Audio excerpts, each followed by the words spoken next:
Welcome to our reflection today, which is on 2 Corinthians chapter 4, verse 7, and it's treasure in jars of clay. There was a man exploring caves by the seashore. In one of the caves, he found a canvas bag with a bunch of hardened clay balls. It was like someone had rolled the clay balls and left them out in the sun to bake. They didn't look like much, but they intrigued the man, so he took the bag out of the cave with him. As he strolled along the beach, he would throw the balls one at a time out into the ocean as far as he could. He thought little about it until he dropped one, and it cracked open on a rock. Inside was a beautiful, precious stone. It was treasure in clay. I also watched a program like this recently, and it's called Outback Opal Hunters, where people were hunting for treasure inside stones. And that treasure was the gem opal. Now, some of the stones, when split, had incredibly beautiful colours and were shining brightly inside. There are two broad classes of opal, precious and common. Precious opal displays a play of colour, which is known as iridescence. Common opal does not. They are used as a substitute to diamonds and often worn for luck, to bring success in creative pursuits, luxurious lifestyle, high social status, matrimonial harmony, and good health. All sounding rather nice. However, as Christians, we don't need to wear jewels or gems to bring luck into our lives, because we have treasure in jars of clay. We are reminded that we and others may look ordinary on the outside, but actually we carry great treasure within us, and that treasure is Christ in you and Christ in me.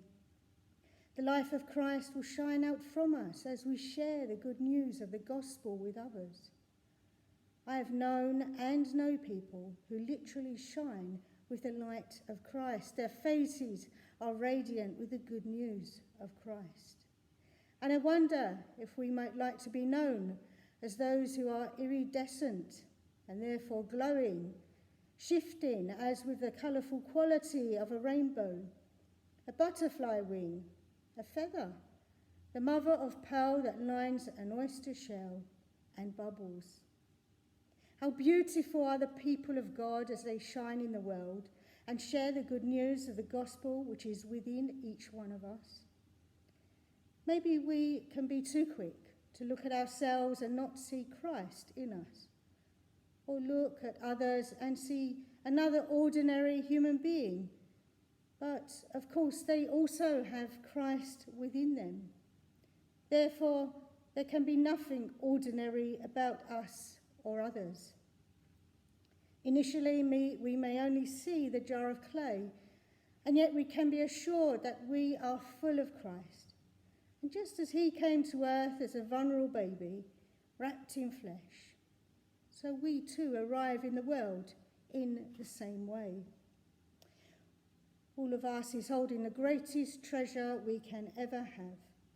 And I wonder how we might look for that treasure in others. How might we share the treasure we have with those we meet on our journey? I pray that we continue to shine brightly with the treasure we hold in jars of clay, and that even through our brokenness, the light of Christ will escape through the cracks that will inevitably happen to all of us, and that we reflect him in all that we do and in all that we say. Because we know, as our verse today tells us, that we have this treasure in jars of clay to show that this all-surpassing power is from God and not from us.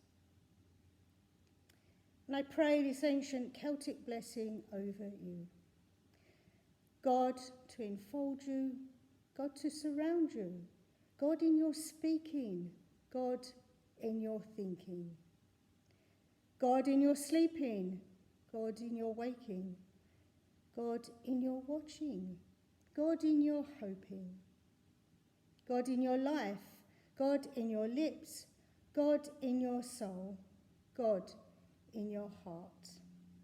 God in your sufficing, God in your slumber, God in your ever-living soul, God in your eternity.